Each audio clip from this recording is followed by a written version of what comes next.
Hello everyone. आशा करुच्ची आपण मैंने समस्ते बहुत ही भलरे थे। आज ये सेसन आम आलोचना करवा pedagogy most important previous year आसीथिबा क्वेश्चन गुड़िक एम आलोचना करवा। आगामी ओटीटी एग्जाम आपण क्लास टी बहुत ही हेल्पफुल रहिबो। तो आपणकर परीक्षा अल्प दिन रहिला, तो आपण मैंने एवठू ही जोरजार प्रिपरेशन जारी रखंतु। तो चलंतु डेरी नकरी आरंभ करवा क्लास। तो देखंतु फास्ट क्वेश्चन रही कौतूहल। तो यहाँ गोटे केउं प्रकार विकासर एक उदाहरण। कौतूहल तो यहाँ गोटे केउं प्रकार एक एग्जाम्पल अटे। ऑप्शन ए दी शारीरिक दी, बी रे दी आवेगिक ना बौद्धिक ना सामाजिक। राइट आंसर कौटा हम? राइट आंसर हो आपंकर option number C is right answer. कौतूहल तो यहाँ हूँ गोटे बौद्धिक विकास एक एग्जाम्पल अटे, ऑप्शन नंबर सी। तो नेक्स्ट देखा क्यों क्रिया मनुष्यर सारा जीवन संगठित होता है। क्यों क्रिया मनुष्यर सारा जीवन संगठित होता है? शारीरिक अभिवृद्धि ना शिक्षण प्रक्रिया ना बौद्धिक अभिवृद्धि ना सामाजिक अभिवृद्धि। राइट आंसर कौटा हम? राइट आंसर जो आपंकर ऑप्शन नंबर बी शिक्षण प्रक्रिया। शिक्षण प्रक्रिया मनुष्यर सारा जीवन संगठित होता है, ऑप्शन नंबर बी। तो नेक्स्ट देखा क्यों उपादान उपरे शिशुर मानसिक स्वास्थ्य निर्भर करे ना। क्यों उपादान उपरे शिशुर मानसिक स्वास्थ्य निर्भर करि न थाए? ऑप्शन ए दी शिक्षकों ज्ञान, बी रे दी सह शिक्षार्थी सहित संपर्क, सी रे दी पारिवारिक आर्थिक अवस्था ना पितामाता मध्य कलह। राइट आंसर कौटा हम? राइट आंसर जो आपंकर ऑप्शन नंबर ए शिक्षकों ज्ञान, ऑप्शन नंबर ए। तो नेक्स्ट देखा क्यों शिक्षण तत्व अनुसार शिक्षार्थी स्वल्प निष्फल प्रचेषा पर हठात सिद्धांत उपनीत होता है? क्यों शिक्षण तत्व अनुसार शिक्षार्थी स्वल्प निष्फल प्रचेषा पर हठात सिद्धांत उपनीत होता है? ऑप्शन ए दी प्रयत्न प्रमाद तत्व ना अंतर्दृष्टि मतवाद ना सापेक्ष प्रतिवर्त मतवाद ना क्षेत्रीय मतवाद। क्यों तत्व अनुसार? राइट आंसर कौटा हम? राइट आंसर जो आपंकर ऑप्शन नंबर बी अंतर्दृष्टि मतवाद तत्व उपरे शिक्षार्थी स्वल्प निष्फल प्रचेषा पर हठात सिद्धांत उपनीत होता है, option number B is right answer. तो नेक्स्ट देखा माध्यमिक शिक्षा परिषद द्वारा परिचालित हाईस्कूल सर्टिफिकेट परीक्षा क्यों श्रेणीर मूल्यांकन व्यवस्थान ना गठनमूलक ना नैदानिक ना सामग्रिक? तो यहाँ हूँ सामग्रिक मूल्यांकन, option number D is right answer. तो नेक्स्ट देखा हरलोक मतरे आद्य बाल्यावस्थार बयस सीमा केते? आद्य बाल्यावस्थार बयस सीमा केते? 0 ରୁ 6 वर्ष ना 2 ରୁ 6 वर्ष ना 2 ରୁ 10 वर्ष ना 0 ରୁ 2 वर्ष? राइट आंसर कौटा हम? राइट आंसर जो आपंकर ऑप्शन नंबर बी आद्य बाल्यावस्थार बयस सीमा हो 2 ରୁ 6 वर्ष, ऑप्शन नंबर बी। तो नेक्स्ट देखिबा क्यों तीनोटी विषय प्रश्न पचारिबा कौशल सह संपृक्त? क्यों तीनोटी विषय प्रश्न पचारिबा कौशल सह संपृक्त? ऑप्शन ए दी प्रश्नर गठन देछि, तापर देछि पचारिबा शैली और शिक्षकों व्यक्तित्व, बी रे देछि प्रश्न पचारिबा शैली प्रश्नर परिमाण और शिक्षकों व्यक्तित्व, सी रे देछि प्रश्नर गठन प्रश्नर परिमाण और शिक्षकों व्यक्तित्व, डी रे देछि प्रश्नर गठन पचारिबा शैली और प्रश्नर परिमाण। क्यों तीनोटी प्रश्न पचारिबा कौशल सह संपृक्त? राइट आंसर कौटा हम? राइट आंसर जो आपंकर ऑप्शन नंबर ए प्रश्नर गठन तापरे प्रश्नर गठन तापरे पचारिबा शैली व शिक्षकों व्यक्तित्व, ये तीनोटी प्रश्न पचारिबा कौशल सह संपृक्त। तो राइट आंसर जो आपंकर ऑप्शन नंबर ए। तो नेक्स्ट देखा शिक्षार्थी मानक आचरण अध्ययन पाई क्यों पद्धति अनुसरण करने शिक्षकों पक्षर संभवपर नुहे? शिक्षार्थी मानक आचरण अध्ययन पाई क्यों पद्धति अनुसरण करने शिक्षकों पक्षर संभवपर नुहे? पर्यवेक्षण ना साक्षात्कार ନା ସ୍ୱପରୀକ୍ଷଣ ନା ପାରିବାରିକ ସ୍ଥିତି। ରାଇଟ୍ ଆନ୍ସର୍ କେଉଁଟା ହେବ? ରାଇଟ୍ ଆନ୍ସର୍ ହେଇଯିବ ଆପଣଙ୍କର ଅପସନ୍ ନମ୍ବର ଡି, ପାରିବାରିକ ସ୍ଥିତି। Option number D. ତ ନେକ୍ସଟ ଦେଖିବା ସୃଜନଶୀଳ ବ୍ୟକ୍ତିଙ୍କ ଠାରେ କେଉଁ ଗୁଣଟି ଦେଖାଯାଇ ନଥାଏ? ସୃଜନଶୀଳ ବ୍ୟକ୍ତିଙ୍କ ଠାରେ କେଉଁ ଗୁଣଟି ଦେଖାଯାଇ ନଥାଏ? ଅଧିକ ସ୍ମରଣ ଶକ୍ତି ନା ମୌଳିକତା ନା ନିର୍ଭରଶୀଳ ନା ସ୍ୱାଧୀନ ଚିନ୍ତା। ରାଇଟ୍ ଆନ୍ସର୍ କେଉଁଟା ହେବ? ରାଇଟ୍ ଆନ୍ସର୍ ହେଇଯିବ ଆପଣଙ୍କର ଅପସନ୍ ନମ୍ବର ସି, ନିର୍ଭରଶୀଳ। ସୃଜନଶୀଳ ବ୍ୟକ୍ତିଙ୍କ ଠାରେ ନିର୍ଭରଶୀଳ ଗୁଣଟି ଦେଖାଯାଇ ନଥାଏ। Option number C. ତ ନେକ୍ସଟ ଦେଖିବା କେଉଁଟି ପେଶୀୟ ଶିକ୍ଷଣ ଅନ୍ତର୍ଗତ ନୁହେଁ? ତ ଚାରିଟି ଅପସନ୍ ଦେଇଛି, ତ ପେଶୀୟ ଶିକ୍ଷଣ ଅନ୍ତର୍ଗତ କେଉଁଟା ନୁହେଁ? ଚିତ୍ର ଅଙ୍କନ କରିବା ଦେଇଛି, କଥା କହିବା ଦେଇଛି, ବିନ୍ଦୁ ଯୋଡ଼ିବା ନା ସାଇକେଲ ଚାଳନା କରିବା। ତ ଚାରିଟି ଅପସନ୍ରୁ ପେଶୀୟ ଶିକ୍ଷଣ କେଉଁଟା ନୁହେଁ? ରାଇଟ୍ ଆନ୍ସର୍ କେଉଁଟା ହେବ? ରାଇଟ୍ ଆନ୍ସର୍ ହେଇଯିବ ଆପଣଙ୍କର ଅପସନ୍ ନମ୍ବର ସି, ବିନ୍ଦୁ ଯୋଡ଼ିବା। ଏଇଟା କିନ୍ତୁ ପେଶୀୟ ଶିକ୍ଷଣ ନୁହେଁ। Option number C. ତ ନେକ୍ସଟ ଦେଖିବା ଶ୍ରବଣ ଦୋଷଯୁକ୍ତ ଶିକ୍ଷାର୍ଥୀଙ୍କ ପାଇଁ ଶିକ୍ଷକ ଶ୍ରେଣୀ କକ୍ଷରେ କି ବ୍ୟବସ୍ଥା କରିବା? ଅପସନ୍ ଏ ଦେଇଛି କଳାପଟାରେ ଲେଖିବା ସମୟରେ ପଢ଼ିବେ ନା ଶିଶୁକୁ ଆଗ ବେଞ୍ଚରେ ବସାଇବେ ନା ଅଧିକ ଦୃଶ୍ୟ ଶ୍ରାବ୍ୟ ଉପକରଣ ବ୍ୟବହାର କରିବେ ନା କଳାପଟାରେ ବଡ଼ ଅକ୍ଷରରେ ଲେଖିବେ। କେଉଁ ବ୍ୟବସ୍ଥା କରିବେ? ରାଇଟ୍ ଆନ୍ସର୍ କେଉଁଟା ହେବ? ରାଇଟ୍ ଆନ୍ସର୍ ହେଇଯିବ ଆପଣଙ୍କର ଅପସନ୍ ନମ୍ବର ବି, ଶିଶୁକୁ ଆଗ ବେଞ୍ଚରେ ବସାଇବେ। ଅପସନ୍ ନମ୍ବର ବି। ତ ନେକ୍ସଟ ଦେଖିବା ଶିଶୁର ଧାରଣା ଶକ୍ତି ବଢ଼ାଇବା ପାଇଁ ଶିକ୍ଷକ କ'ଣ କରିବେ? ଶିଶୁର ଧାରଣା ଶକ୍ତି ବଢ଼ାଇବା ପାଇଁ ଶିକ୍ଷକ କ'ଣ କରିବେ? ଉପଯୁକ୍ତ ଉଦ୍ଦୀପକ ବ୍ୟବହାର କରିବେ ନା ବାରମ୍ବାର ପରୀକ୍ଷଣ ବ୍ୟବସ୍ଥା କରିବେ ନା ନୈଦାନିକ ପରୀକ୍ଷଣ ବ୍ୟବସ୍ଥା କରିବେ ନା ବିଷୟବସ୍ତୁର ବାରମ୍ବାର ଶିକ୍ଷଣ ବ୍ୟବସ୍ଥା କରିବେ। ରାଇଟ୍ ଆନ୍ସର୍ କେଉଁଟା ହେବ? ରାଇଟ୍ ଆନ୍ସର୍ ହେଇଯିବ ଆପଣଙ୍କର ଅପସନ୍ ନମ୍ବର ଡି, ବିଷୟବସ୍ତୁର ବାରମ୍ବାର ଶିକ୍ଷଣ ବ୍ୟବସ୍ଥା କରିବେ। Option number D. ତ ନେକ୍ସଟ ଦେଖିବା ବାହ୍ୟିକ ଅଭିପ୍ରେରକ ହିସାବରେ କେଉଁଟି ବାରମ୍ବାର ବ୍ୟବହାର କରିବା ଅନୁଚିତ? ବାହ୍ୟିକ ଅଭିପ୍ରେରକ ହିସାବରେ କେଉଁଟି ବାରମ୍ବାର ବ୍ୟବହାର କରିବା ଅନୁଚିତ? ପ୍ରଶଂସା ନା ପୁରସ୍କାର ନା ଶାସ୍ତି ନା ପ୍ରତିଯୋଗିତା। ରାଇଟ୍ ଆନ୍ସର୍ କେଉଁଟା ହେବ? ରାଇଟ୍ ଆନ୍ସର୍ ହେଇଯିବ ଆପଣଙ୍କର ଅପସନ୍ ନମ୍ବର ବି, ପୁରସ୍କାର। ଅପସନ୍ ନମ୍ବର ବି। ତ ନେକ୍ସଟ ଦେଖିବା କେଉଁଟି ଶିକ୍ଷଣ ପ୍ରକ୍ରିୟାର ଲକ୍ଷଣ ନୁହେଁ? ଶିକ୍ଷଣ ପ୍ରକ୍ରିୟାର ଲକ୍ଷଣ କେଉଁଟା ନୁହେଁ? ଅପସନ୍ ଏ ଦେଇଛି ଏକ ନିରବଚ୍ଛିନ୍ନ ପ୍ରକ୍ରିୟା ଦେଇଛି, ବିରେ ଦେଇଛି ବ୍ୟବହାରରେ ପରିବର୍ତ୍ତନ ଆଣେ ନା ଏକ ସାମାଜିକ ପ୍ରକ୍ରିୟା ନା ଏକ ଆମୂଳୀ ପ୍ରକ୍ରିୟା। ରାଇଟ୍ ଆନ୍ସର୍ କେଉଁଟା ହେବ? ରାଇଟ୍ ଆନ୍ସର୍ ହେଇଯିବ ଆପଣଙ୍କର ଅପସନ୍ ନମ୍ବର ଡି, ଏକ ଆମୂଳୀ ପ୍ରକ୍ରିୟା। ଏଇଟା କିନ୍ତୁ ଶିକ୍ଷଣ ପ୍ରକ୍ରିୟାର ଲକ୍ଷଣ ନୁହେଁ। Option number D. ତ ନେକ୍ସଟ ଦେଖିବା ଶିକ୍ଷାର୍ଥୀ କୈନ୍ଦ୍ରିକ ଶିକ୍ଷାଦାନ ପଦ୍ଧତି ପାଇଁ କେଉଁଟି ଠିକ୍? ଶିକ୍ଷାର୍ଥୀ କୈନ୍ଦ୍ରିକ ଶିକ୍ଷାଦାନ ପଦ୍ଧତି ପାଇଁ କେଉଁଟି ଠିକ୍? ଅପସନ୍ ଏ ଦେଇଛି ଶିକ୍ଷକ ପଥ ପ୍ରଦର୍ଶକ ରୂପେ କାର୍ଯ୍ୟ କରନ୍ତି, ଶିକ୍ଷାର୍ଥୀ ମୁଖସ୍ଥ କରି ଶିକ୍ଷା ଲାଭ କରନ୍ତି ନା ଶ୍ରେଣୀ ଗୃହରେ ଶିକ୍ଷକଙ୍କ ଉପସ୍ଥିତି ଅନାବଶ୍ୟକ ନା ଶିକ୍ଷାର୍ଥୀ ସକ୍ରିୟ ଥିବା ବେଳେ ଶିକ୍ଷକ ପୁରାପୁରି ନିଷ୍କ୍ରିୟ ରହନ୍ତି।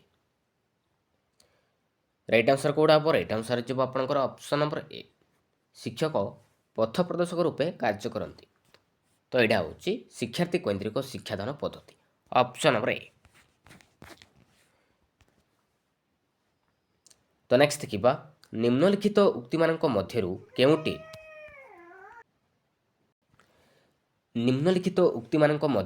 କେଉଁଟି ମୂଲ୍ୟାୟନକୁ ବୁଝାଉଛି? ତ ଚାରିଟି ଅପସନ୍ ଦେଇଛି, ତ ମୂଲ୍ୟାୟନକୁ ବୁଝାଉଛି କେଉଁଟା? ଅପସନ୍ ଏ ଦେଇଛି ହରି ଗଣିତରେ 90 ନମ୍ବର ରଖିଛି, ବିରେ ଦେଇଛି 100 ମିଟର ଦୌଡ଼ 1 ମିନିଟ୍ରେ ସମାପ୍ତି କରି ଦୌଡ଼ରେ ଦ୍ୱିତୀୟ ସ୍ଥାନ ଅଧିକାର କଲା, ବିରେ ଦେଇଛି ବାସୁ 1 ମିନିଟ୍ରେ 40 ଶବ୍ଦ ଟାଇପ୍ କରେ, ଡିରେ ଦେଇଛି ରାମ ହରି ଅପେକ୍ଷା ଗଣିତରେ ଅଧିକ ନମ୍ବର ରଖିଛି। ତ ଚାରିଟି ଅପସନ୍ରୁ ତ ମୂଲ୍ୟାୟନ କେଉଁଟା? ରାଇଟ୍ ଆନ୍ସର୍ କେଉଁଟା ହେବ? ରାଇଟ୍ ଆନ୍ସର୍ ହେଇଯିବ ଆପଣଙ୍କର ଅପସନ୍ ନମ୍ବର ବି ଯିବ ରାଇଟ୍ ଆନ୍ସର୍। 100 ମିଟର ଦୌଡ଼ 1 ମିନିଟ୍ରେ ସମାପ୍ତି କରି ଦୌଡ଼ରେ ଦ୍ୱିତୀୟ ସ୍ଥାନ ଅଧିକାର କଲା। ତ ଏଇଟା ହେଉଛି ମୂଲ୍ୟାୟନକୁ ବୁଝୁଛି। ତ ରାଇଟ୍ ଆନ୍ସର୍ ହେଇଯିବ ଆପଣଙ୍କର ଅପସନ୍ ନମ୍ବର ବି। ତ ନେକ୍ସଟ ଦେଖିବ କେଉଁ ଉକ୍ତିଟି ଶିକ୍ଷକ କୈନ୍ଦ୍ରିକ ଶିକ୍ଷଣ ପାଇଁ ପ୍ରଯୁଜ୍ୟ? କେଉଁ ଉକ୍ତିଟି ଶିକ୍ଷକ କୈନ୍ଦ୍ରିକ ଶିକ୍ଷଣ ପାଇଁ ପ୍ରଯୁଜ୍ୟ? ଅପସନ୍ ଏରେ ଦେଇଛି ଶିକ୍ଷାର୍ଥୀ ପ୍ରଶ୍ନ ପଚାରିବା ପାଇଁ ସୁଯୋଗ ପାଏ। ବିରେ ଦେଇଛି ଅନ୍ୟମନସ୍କ ହେବା ପାଇଁ ସୁଯୋଗ ନଥାଏ। ସିରେ ଦେଇଛି ଅଳ୍ପ ବୁଦ୍ଧି ସମ୍ପନ୍ନ ପିଲା ପାଇଁ ଅଧିକ ଉପଯୋଗୀ। ଡିରେ ଦେଇଛି ଶିକ୍ଷକ ବହୁତ ସକ୍ରିୟ ହୁଅନ୍ତି। ରାଇଟ୍ ଆନ୍ସର୍ କେଉଁଟା ହେବ? ରାଇଟ୍ ଆନ୍ସର୍ ହେଇଯିବ ଆପଣଙ୍କର ଅପସନ୍ ନମ୍ବର ଡି, ଶିକ୍ଷକ ବହୁତ ସକ୍ରିୟ ହୁଅନ୍ତି। ତ ଏଇଟା ହେଉଛି ଶିକ୍ଷକ କୈନ୍ଦ୍ରିକ ଶିକ୍ଷଣ ପାଇଁ ପ୍ରଯୁଜ୍ୟ। ତ ନେକ୍ସଟ ଦେଖିବା। ତ ନେକ୍ସଟ କ୍ୱେଶ୍ଚନ୍ ରହିଛି hit the iron when hot. ଏହି ଉକ୍ତିଟି ଥର୍ଣ୍ଡାଇକଙ୍କ କେଉଁ ଶିକ୍ଷଣ ନିୟମ ଉପରେ ପର୍ଯ୍ୟବେସିତ? ପ୍ରସ୍ତୁତି ନିୟମ, ନା ଅନୁଶୀଳନ ନିୟମ, ନା ଫଳାଫଳ ନିୟମ, ନା ଏମାନଙ୍କ ମଧ୍ୟରୁ କୌଣସିଟି ନୁହେଁ। ରାଇଟ୍ ଆନ୍ସର୍ କେଉଁଟା ହେବ? ରାଇଟ୍ ଆନ୍ସର୍ ହେଇଯିବ ଆପଣଙ୍କର ଅପସନ୍ ନମ୍ବର ଏ, ପ୍ରସ୍ତୁତି ନିୟମ ଉପରେ ଆଧାରିତ। Option number A. ତ ନେକ୍ସଟ ଦେଖିବ କେଉଁଟି ଉପରେ ଚିନ୍ତନ ନିର୍ଭର କରେ? କାହା ଉପରେ ଚିନ୍ତନ ନିର୍ଭର କରିଥାଏ? ଅପସନ୍ ଏରେ ଦେଇଛି ବିଷୟ ଗ୍ରହଣ ଓ ସ୍ମରଣ, ନା ପରିସ୍ଥିତି ଓ ପରିବେଶ, ନା ବିଭିନ୍ନ କାର୍ଯ୍ୟକଳାପ, ନା ସମସ୍ୟା ସମାଧାନ ଉପାୟ। ରାଇଟ୍ ଆନ୍ସର୍ କେଉଁଟା ହେବ? ରାଇଟ୍ ଆନ୍ସର୍ ହେଇଯିବ ଆପଣଙ୍କର ଅପସନ୍ ନମ୍ବର ଏ, ବିଷୟ ଗ୍ରହଣ ଓ ସ୍ମରଣ। ଏ ଦୁଇଟି ଉପରେ ଚିନ୍ତନ ନିର୍ଭର କରିଥାଏ। ତ ରାଇଟ୍ ଆନ୍ସର୍ ହେଇଯିବ ଆପଣଙ୍କର ଅପସନ୍ ନମ୍ବର ଏ। ତ ନେକ୍ସଟ ଦେଖିବା କେଉଁଟି ଦ୍ୱାରା ନିର୍ଦ୍ଧାରିତ ବ୍ୟବହାରର ପର୍ଯ୍ୟବେକ୍ଷଣ କରାଯାଇଥାଏ? କାହା ଦ୍ୱାରା ନିର୍ଦ୍ଧାରିତ ବ୍ୟବହାରର ପର୍ଯ୍ୟବେକ୍ଷଣ କରାଯାଇଥାଏ? ମୌଖିକ ପରୀକ୍ଷା ଦ୍ୱାରା, ନା ଲିଖିତ ପରୀକ୍ଷା ଦ୍ୱାରା, ନା ସାକ୍ଷାତକାର ଦ୍ୱାରା, ନା ରେଟିଂ ସ୍କେଲ୍ ଦ୍ୱାରା। ରାଇଟ୍ ଆନ୍ସର୍ କେଉଁଟା ହେବ? ରାଇଟ୍ ଆନ୍ସର୍ ହେଇଯିବ ଆପଣଙ୍କର option number D, rating scale ଦ୍ୱାରା ନିର୍ଦ୍ଧାରିତ ବ୍ୟବହାରର ପର୍ଯ୍ୟବେକ୍ଷଣ କରାଯାଇଥାଏ। Option number D. ତ ନେକ୍ସଟ ଦେଖିବା କେଉଁ ପରୀକ୍ଷା ଫଳାଫଳ ଆଧାରରେ ଶିକ୍ଷାର୍ଥୀଙ୍କୁ ତଳ ଶ୍ରେଣୀରୁ ଉପର ଶ୍ରେଣୀ ଉତ୍ତୀର୍ଣ୍ଣ କରାଯାଏ? କେଉଁ ପରୀକ୍ଷା ଫଳାଫଳ ଆଧାରରେ ଶିକ୍ଷାର୍ଥୀଙ୍କୁ ତଳ ଶ୍ରେଣୀରୁ ଉପର ଶ୍ରେଣୀକୁ ଉତ୍ତୀର୍ଣ୍ଣ କରାଯାଏ? ଷାଣ୍ମାସିକ ପରୀକ୍ଷା, ନା ଏକକ ପରୀକ୍ଷା, ନା ବାର୍ଷିକ ପରୀକ୍ଷା, ନା କ୍ରମୋନ୍ନତି ପରୀକ୍ଷା। ରାଇଟ୍ ଆନ୍ସର୍ କେଉଁଟା ହେବ? ରାଇଟ୍ ଆନ୍ସର୍ ହେଇଯିବ ଆପଣଙ୍କର ଅପସନ୍ ନମ୍ବର ସି, ବାର୍ଷିକ ପରୀକ୍ଷା। ବାର୍ଷିକ ପରୀକ୍ଷା ଫଳାଫଳ ଆଧାରରେ ଶିକ୍ଷାର୍ଥୀଙ୍କୁ ତଳ ଶ୍ରେଣୀରୁ ଉପର ଶ୍ରେଣୀକୁ ଉତ୍ତୀର୍ଣ୍ଣ କରାଯାଏ। Option number C. ତ ନେକ୍ସଟ ଦେଖିବା ବସ୍ତୁନିଷ୍ଠ ପ୍ରଶ୍ନର କେଉଁ ଗୁଣଟି ନଥାଏ? ବସ୍ତୁନିଷ୍ଠ ପ୍ରଶ୍ନରେ କେଉଁ ଗୁଣଟି ନଥାଏ? ବୈଧତା, ନା ବ୍ୟକ୍ତିନିଷ୍ଠତା, ନା ବିଶ୍ୱସ୍ତତା, ନା ବସ୍ତୁନିଷ୍ଠତା। ରାଇଟ୍ ଆନ୍ସର୍ କେଉଁଟା ହେବ? ରାଇଟ୍ ଆନ୍ସର୍ ହେଇଯିବ ଆପଣଙ୍କର ଅପସନ୍ ନମ୍ବର ବି, ବ୍ୟକ୍ତିନିଷ୍ଠତା ନଥାଏ। ଅପସନ୍ ନମ୍ବର ବି। ତ ନେକ୍ସଟ ଦେଖିବ ଯେଉଁ ପ୍ରକ୍ରିୟା ଦ୍ୱାରା ବୌଦ୍ଧିକ ଓ ଅନ୍ୟାନ୍ୟ ବୌଦ୍ଧିକ ଦିଗର ମୂଲ୍ୟାୟନ କରାଯାଏ ତାକୁ କେଉଁ ପ୍ରକାରର ମୂଲ୍ୟାୟନ କୁହାଯିବ? ବ୍ୟବସ୍ଥାନ, ନା ସାମଗ୍ରିକ, ନା ନୈଦାନିକ, ନା ସମାପ୍ତି ସୂଚକ। ରାଇଟ୍ ଆନ୍ସର୍ କେଉଁଟା ହେବ? ରାଇଟ୍ ଆନ୍ସର୍ ହେଇଯିବ ଆପଣଙ୍କର ଅପସନ୍ ନମ୍ବର ବି, ସାମଗ୍ରିକ। ଯେଉଁ ପ୍ରକ୍ରିୟା ଦ୍ୱାରା ବୌଦ୍ଧିକ ଓ ଅନ୍ୟାନ୍ୟ ବୌଦ୍ଧିକ ଦିଗର ମୂଲ୍ୟାୟନ କରାଯାଏ ତାକୁ ଆମେ କହିବା ସାମଗ୍ରିକ ମୂଲ୍ୟାୟନ କହିବା। ଅପସନ୍ ନମ୍ବର ବି। ତ ନେକ୍ସଟ ଦେଖିବା କେଉଁଟି ଅଭିପ୍ରେରଣା ସହ ସମ୍ପର୍କିତ ଅଟେ? କେଉଁଟି ଅଭିପ୍ରେରଣା ସହ ସମ୍ପର୍କ ଅଟେ? ଅପସନ୍ ଏ ଦେଇଛି କାର୍ଯ୍ୟ କରିବା ପାଇଁ ତତ୍ପର କରେ, ନା ଚିନ୍ତନ ଶକ୍ତିର ବିକାଶ ଘଟେ, ନା ସମସ୍ୟାର ସମାଧାନ କରେ, ନା ସ୍ମରଣ ଶକ୍ତିର ବିକାଶ ଘଟିଥାଏ। ରାଇଟ୍ ଆନ୍ସର୍ କେଉଁଟା ହେବ? ରାଇଟ୍ ଆନ୍ସର୍ ହେଇଯିବ ଆପଣଙ୍କର ଅପସନ୍ ନମ୍ବର ଏ ହେଇଯିବ ରାଇଟ୍ ଆନ୍ସର୍, କାର୍ଯ୍ୟ କରିବା ପାଇଁ ତତ୍ପର କରେ। ତ ନେକ୍ସଟ ଦେଖିବା ଶିକ୍ଷାର୍ଥୀମାନଙ୍କୁ ସାମର୍ଥ୍ୟ ଠାରୁ ଅଧିକ କଠିନ କାର୍ଯ୍ୟ ଦେଲେ ସେମାନଙ୍କର କେଉଁ ଅସୁସ୍ଥତା ଦେଖାଯାଏ?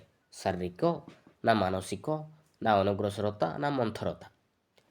ରାଇଟ୍ ଆନ୍ସର୍ କେଉଁଟା ହେବ? ରାଇଟ୍ ଆନ୍ସର୍ ହେଇଯିବ ଆପଣଙ୍କର ଅପସନ୍ ନମ୍ବର ପି, ମାନସିକ ଅସୁସ୍ଥତା ଦେଖାଯାଏ। ତ ନେକ୍ସଟ ଦେଖିବ ପ୍ରତିଭାଶାଳୀ ଶିକ୍ଷାର୍ଥୀର ବୁଦ୍ଧ୍ୟାଙ୍କ ପ୍ରାୟ କେତେ? ପ୍ରତିଭାଶାଳୀ ଶିକ୍ଷାର୍ଥୀର ବୁଦ୍ଧ୍ୟାଙ୍କ ପ୍ରାୟ କେତେ? 100ରୁ ଅଧିକ, ନା 90ରୁ ଅଧିକ, ନା 120ରୁ ଅଧିକ, ନା 130ରୁ ଅଧିକ। ରାଇଟ୍ ଆନ୍ସର୍ କେଉଁଟା ହେବ? ରାଇଟ୍ ଆନ୍ସର୍ ହେଇଯିବ ଆପଣଙ୍କର ଅପସନ୍ ନମ୍ବର ଡି ହେଇଯିବ ରାଇଟ୍ ଆନ୍ସର୍, 130ରୁ ଅଧିକ। Option number D. ତ ନେକ୍ସଟ ଦେଖିବା, କେଉଁ ପଦ୍ଧତିକୁ ମାର୍ଲ୍ୟାଣ୍ଡ ପ୍ରତିଭାଶାଳୀ ଶିକ୍ଷାର୍ଥୀମାନଙ୍କୁ ଚିହ୍ନଟ କରିବା ପାଇଁ ସୁପାରିଶ କରିଥିଲେ? କେଉଁ ପଦ୍ଧତିକୁ ମାର୍ଲ୍ୟାଣ୍ଡ ପ୍ରତିଭାଶାଳୀ ଶିକ୍ଷାର୍ଥୀମାନଙ୍କୁ ଚିହ୍ନଟ କରିବା ପାଇଁ ସୁପାରିଶ କରିଥିଲେ? ଅପସନ୍ ଏ ଦେଇଛି ବ୍ୟକ୍ତିଗତ ବୁଦ୍ଧି ପରୀକ୍ଷଣ, ନା ଦଳୀୟ ବୁଦ୍ଧି ପରୀକ୍ଷଣ, ନା ଶିକ୍ଷକଙ୍କ ପର୍ଯ୍ୟବେକ୍ଷଣ, ନା ଉପରୋକ୍ତ ସମସ୍ତ। ରାଇଟ୍ ଆନ୍ସର କେଉଁଟା ହେବ? ରାଇଟ୍ ଆନ୍ସର ଯିବ ଆପଣଙ୍କର ଅପସନ୍ ନମ୍ବର ଡି, ଉପରୋକ୍ତ ସମସ୍ତ ପଦ୍ଧତି ମାର୍ଲ୍ୟାଣ୍ଡ ପ୍ରତିଭାଶାଳୀ ଶିକ୍ଷାର୍ଥୀମାନଙ୍କୁ ଚିହ୍ନଟ କରିବା ପାଇଁ ସୁପାରିଶ କରିଥିଲେ। Option number D. କେଉଁଟି ଶିକ୍ଷାର୍ଥୀ କୈନ୍ଦ୍ରିକ ଶିକ୍ଷାର ଧାରଣା ଉପରେ ପର୍ଯ୍ୟବେସିତ ନୁହେଁ? କେଉଁଟି ଶିକ୍ଷାର୍ଥୀ କୈନ୍ଦ୍ରିକ ଶିକ୍ଷାର ଧାରଣା ଉପରେ ପର୍ଯ୍ୟବେସିତ ନୁହେଁ? ଅପସନ୍ ଏ ଦେଇଛି ଶିଶୁମାନେ ପରିବେଶକୁ ଜ୍ଞାନ ଆହରଣ କରନ୍ତି, ନା ସ୍ୱାଧୀନ ଭାବରେ କାମ କରିଥିବାରୁ ଅନ୍ତର୍ନିହିତ ପ୍ରତିଭାର ବିକାଶ, ନା ପିଲାମାନଙ୍କର ସାମାଜିକ ଓ ସାଂସ୍କୃତିକ ପରିସ୍ଥିତିକୁ ଶିକ୍ଷଣକୁ ପ୍ରଭାବିତ କରେ, ନା ଶିକ୍ଷକଙ୍କ କାର୍ଯ୍ୟ ଉପରେ ଅଧିକ ଗୁରୁତ୍ୱ। ରାଇଟ୍ ଆନ୍ସର କେଉଁଟା ହେବ? ରାଇଟ୍ ଆନ୍ସର ଯିବ ଆପଣଙ୍କର ଅପସନ୍ ନମ୍ବର ଡି, ଶିକ୍ଷକଙ୍କ କାର୍ଯ୍ୟ ଉପରେ ଅଧିକ ଗୁରୁତ୍ୱ। Option number D. ଅନୁବନ୍ଧ ପାଠ୍ୟକ୍ରମ କେଉଁ ଭିତ୍ତିଭୂମି ଉପରେ ପର୍ଯ୍ୟବେସିତ? ଅନୁବନ୍ଧ ପାଠ୍ୟକ୍ରମ କେଉଁ ଭିତ୍ତିଭୂମି ଉପରେ ପର୍ଯ୍ୟବେସିତ? ସାମାଜିକ, ନା ମନସ୍ତାତ୍ତ୍ୱିକ, ନା ଦାର୍ଶନିକ, ନା ରାଜନୈତିକ? ରାଇଟ୍ ଆନ୍ସର କେଉଁଟା ହେବ? ରାଇଟ୍ ଆନ୍ସର ଯିବ ଆପଣଙ୍କର ଅପସନ୍ ନମ୍ବର ବି, ମନସ୍ତାତ୍ତ୍ୱିକ। ଅପସନ୍ ନମ୍ବର ବି। ତ ନେକ୍ସଟ ଦେଖିବା, କେଉଁଟି ଶିଶୁ କୈନ୍ଦ୍ରିକ ପାଠ୍ୟକ୍ରମର ବୈଶିଷ୍ଟ୍ୟ ନୁହେଁ? ଶିଶୁ କୈନ୍ଦ୍ରିକ ପାଠ୍ୟକ୍ରମର ବୈଶିଷ୍ଟ୍ୟ କେଉଁଟା ନୁହେଁ? ଅପସନ୍ ଏ ଦେଇଛି ପ୍ରତ୍ୟକ୍ଷ ଓ ପରୋକ୍ଷ ଅନୁଭୂତି ପାଇବାର ବ୍ୟବସ୍ଥା। ବିରେ ଦେଇଛି ପିଲାମାନଙ୍କ ମଧ୍ୟରେ ପାରସ୍ପରିକ ପ୍ରତି ଯୋଜନା ପ୍ରତି ଧ୍ୟାନ, ନା ଆତ୍ମସଚେତନା ବଢ଼ାଇବାର ଆବଶ୍ୟକତା, ନା ଭାଷାଗତ ଦକ୍ଷତା ବଢ଼ାଇବାର ଗୁରୁତ୍ୱ ନଥାଏ। ରାଇଟ୍ ଆନ୍ସର କେଉଁଟା ହେବ? ରାଇଟ୍ ଆନ୍ସର ଯିବ ଆପଣଙ୍କର ଅପସନ୍ ନମ୍ବର ଡି, ଭାଷାଗତ ଦକ୍ଷତା ବଢ଼ାଇବାର ଗୁରୁତ୍ୱ ନଥାଏ। ଏଇଟା କିନ୍ତୁ ଶିଶୁ କୈନ୍ଦ୍ରିକ ପାଠ୍ୟକ୍ରମର ବୈଶିଷ୍ଟ୍ୟ ନୁହେଁ। Option number D. ତ ନେକ୍ସଟ ଦେଖିବା, ଆମ ରାଜ୍ୟର କେଉଁ ସଂସ୍ଥା ପ୍ରାଥମିକ ସ୍ତର ପାଇଁ ପାଠ୍ୟଖସଡ଼ା ପ୍ରସ୍ତୁତ କରିଥାଏ? ଆମ ରାଜ୍ୟର କେଉଁ ସଂସ୍ଥା ପ୍ରାଥମିକ ସ୍ତର ପାଇଁ ପାଠ୍ୟଖସଡ଼ା ପ୍ରସ୍ତୁତ କରିଥାଏ? ଓପେପା, ନା ଟି&ଏସିଆରଟି, ନା ଏନସିଟିଇ, ନା ଇଏଲଟିଆଇ? ରାଇଟ୍ ଆନ୍ସର କେଉଁଟା ହେବ? ରାଇଟ୍ ଆନ୍ସର ଯିବ ଆପଣଙ୍କର ଅପସନ୍ ନମ୍ବର ବି, ଟି&ଏସିଆରଟି। ଆମ ରାଜ୍ୟର ଟି&ଏସିଆରଟି ସଂସ୍ଥା ପ୍ରାଥମିକ ସ୍ତର ପାଇଁ ପାଠ୍ୟଖସଡ଼ା ପ୍ରସ୍ତୁତ କରିଥାଏ। ଅପସନ୍ ନମ୍ବର ବି। ତ ନେକ୍ସଟ ଦେଖିବା, କେଉଁଟି ଶିଶୁର ଶାରୀରିକ ଅଭିବୃଦ୍ଧିକୁ ସୂଚାଉଛି? କେଉଁଟି ଶିଶୁର ଶାରୀରିକ ଅଭିବୃଦ୍ଧିକୁ ସୂଚାଉଛି? ନକାରାତ୍ମକ, ନା ପରିମାଣାତ୍ମକ, ନା ଗୁଣାତ୍ମକ, ନା ସକାରାତ୍ମକ? ରାଇଟ୍ ଆନ୍ସର କେଉଁଟା ହେବ? ରାଇଟ୍ ଆନ୍ସର ଯିବ ଆପଣଙ୍କର ଅପସନ୍ ନମ୍ବର ବି, ପରିମାଣାତ୍ମକ ଶିଶୁର ଶାରୀରିକ ଅଭିବୃଦ୍ଧିକୁ ସୂଚାଉଛି। ଅପସନ୍ ନମ୍ବର ବି। ତ ନେକ୍ସଟ ଦେଖିବା, ବ୍ୟକ୍ତିର ନିଜର ଭୁଲରୁ ହିଁ ଶିଖେ, ଏହା କେଉଁ ଶିକ୍ଷଣ ତତ୍ତ୍ୱ ଉପରେ ଆଧାରିତ? ବ୍ୟକ୍ତିର ନିଜର ଭୁଲରୁ ହିଁ ଶିଖେ, ଏହା କେଉଁ ଶିକ୍ଷଣ ତତ୍ତ୍ୱ ଉପରେ ଆଧାରିତ? ଯାନ୍ତ୍ରିକ ଅନୁବନ୍ଧ, ନା ଅନ୍ତର୍ଦୃଷ୍ଟି, ନା ପ୍ରଯତ୍ନ ପ୍ରମାଦ, ନା ସାପେକ୍ଷ ପ୍ରତିବର୍ତ୍ତ? ରାଇଟ୍ ଆନ୍ସର କେଉଁଟା ହେବ? ରାଇଟ୍ ଆନ୍ସର ଯିବ ଆପଣଙ୍କର ଅପସନ୍ ନମ୍ବର ସି, ପ୍ରଯତ୍ନ ପ୍ରମାଦ ତତ୍ତ୍ୱ ଉପରେ ଆଧାରିତ। Option number C. ତ ନେକ୍ସଟ ଦେଖିବା, କେଉଁ ତଥ୍ୟଟି ଠିକ୍ ନୁହେଁ?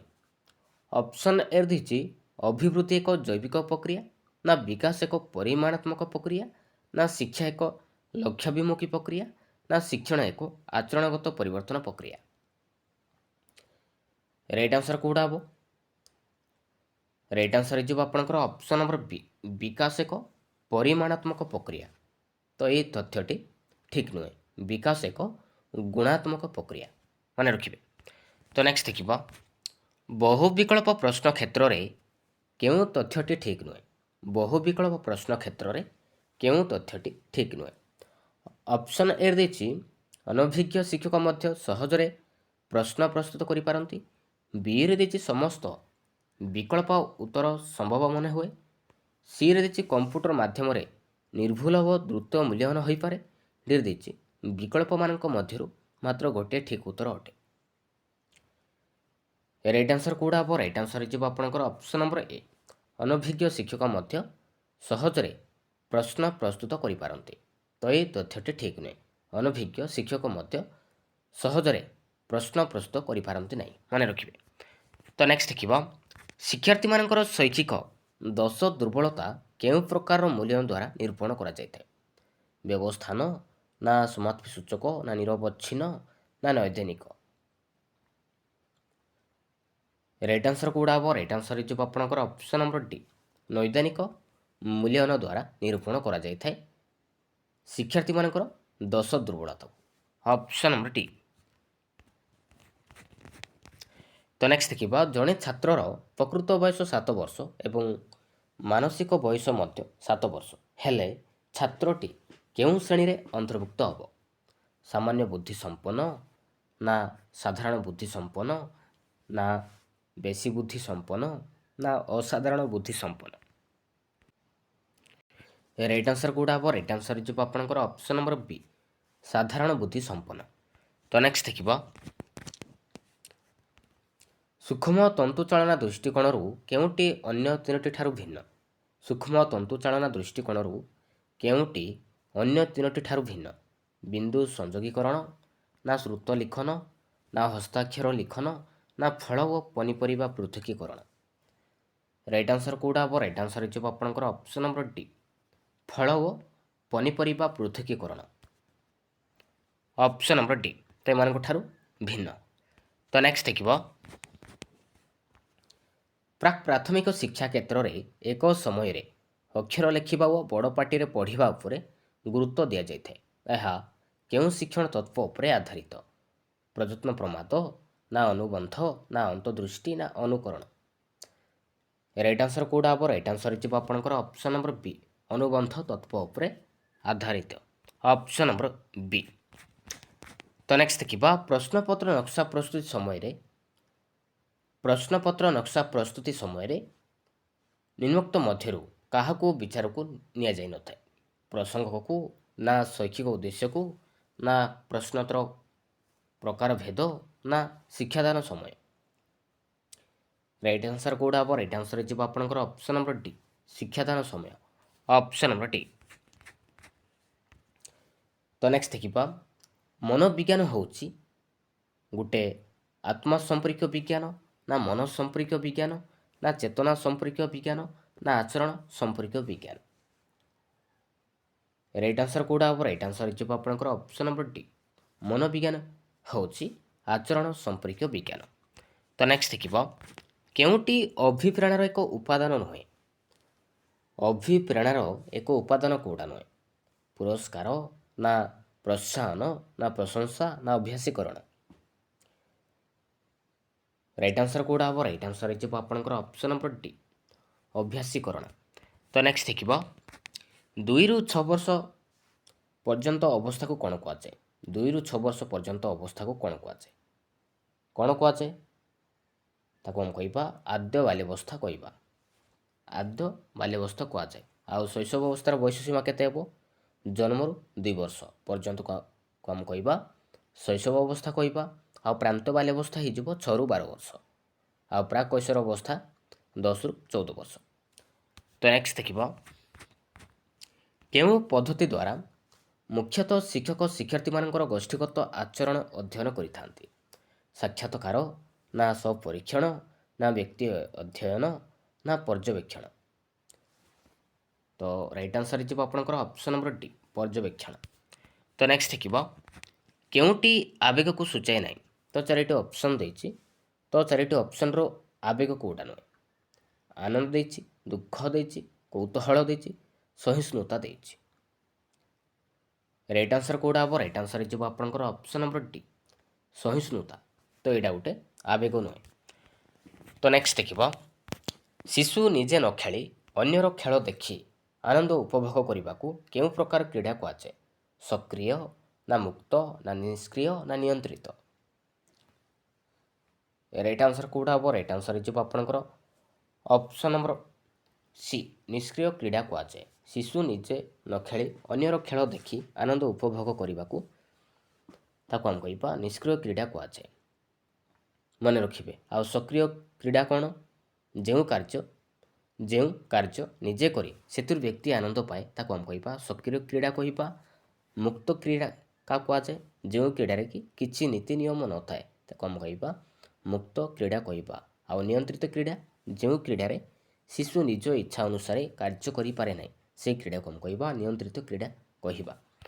तो राइट आंसर जो आपंकर ऑप्शन नंबर सी केउटी बौद्धिक विकास उपादान नुहे बौद्धिक विकास उपादान कौटा नुहे सृजन शक्ति ना सहन शक्ति ना चिंतन शक्ति ना कल्पना शक्ति। राइट आंसर जो आपंकर ऑप्शन नंबर बी सहन शक्ति। तो नेक्स्ट देखिए मनर विश्लेषणात्मक और संश्लेषणात्मक सामर्थ्य को बुद्धि कहुए यार प्रवक्ता किए स्पीयरमैन ना जीन पियाजे ना गाल्टन ना टर्मान। राइट आंसर कौटा हम राइट आंसर जो आपंकर ऑप्शन नंबर ए जो राइट आंसर स्पीयरमैन मनर विश्लेषणात्मक संश्लेषणात्मक सामर्थ्य बुद्धि कहुए तो यहाँ हूँ स्पीयरमैन मन रखिए। तो नेक्स्ट देखिए केउं श्रेणीर शिक्षार्थी स्वतंत्र गोष्ठी श्रेणी अंतर्भुक्त होती मंथर ना अनग्रसर ना साधारण ना प्रतिभाशाली। राइट आंसर कौटा हम राइट आंसर जो आपंकर ऑप्शन नंबर सी साधारण। तो नेक्स्ट देखिए केउटी पाठ्योपकरण व्यवहार एक उपयोगिता नुहे पाठ्योपकरण व्यवहार एक उपयोगिता कौटा नुहे शिक्षकों विषयगत ज्ञान वृद्धि करने ना शिक्षण प्रक्रिया को सहज करने ना शिशुर पाठ्यवस्तु प्रति आग्रह सृष्टि करने ना पाठ्यवस्तु सम्बन्ध वास्तव ज्ञान देवा। राइट आंसर जो आपंकर ऑप्शन नंबर ए शिक्षकों विषयगत ज्ञान वृद्धि करने तो यहाँ किंतु पाठ्योपकरण व्यवहार एक उपयोगिता नुहे। तो नेक्स्ट देखिए दृश्य श्राव्य उपकरण व्यवहार द्वारा केउटी साधित होता है दृष्टि शक्ति शाणित हुए ना देखिशुणी मध्य समन्वय स्थापन हुए ना श्रवण शक्ति शाणित हुए ना उभय दृष्टि व श्रवण शक्ति शाणित होता है। दृश्य श्राव्य मान कौन दृश्य मान देखा श्राव्य मान शुणा। तो राइट आंसर जो आपंकर ऑप्शन नंबर बी देखिशुणी मध्य समन्वय स्थापन होता है। तो नेक्स्ट देखिए केउटी पारदर्शिता शिक्षण एक उपादान नुहे पारदर्शिता शिक्षण एक उपादान कौटा नुहे ऑप्शन ए रही विकल्प पाठ्यपुस्तक व्यवहार ना विकल्प शिक्षादान पद्धति ना शिशु केन्द्रिक शिक्षण कार्य ना दलगत शिक्षादान।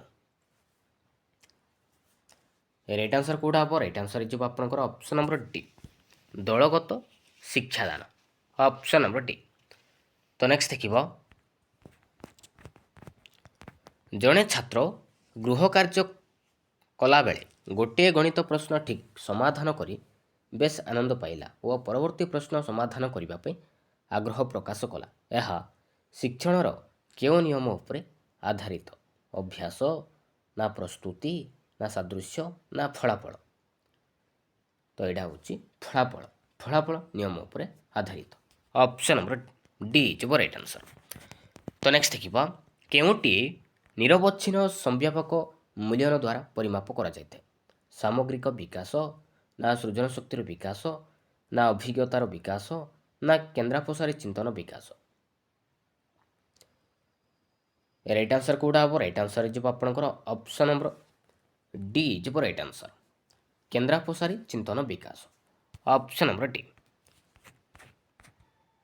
तो ये देखा लास्ट क्वेश्चन जड़े शिक्षार्थीर वर्तमान शैक्षिक सफलतार भविष्य में तार विभिन्न क्षेत्र में दक्षता और सफलता और आकलन करने निमंते केउं परीक्षण करा जायते जड़े शिक्षार्थीर वर्तमान शैक्षिक सफलतार भविष्य में तार विभिन्न क्षेत्र में दक्षता और सफलता आकलन करने निमंते केउं परीक्षण करा जायते अभियोग्यता परीक्षण ना कृति परीक्षण ना एकक परीक्षण ना मनोवृत्ति परीक्षण केउं परीक्षण करा जायते। राइट आंसर कौटा हम राइट आंसर जो आपंकर ऑप्शन नंबर ए अभियोग्यता परीक्षण करा जायते ऑप्शन नंबर ए जो राइट आंसर।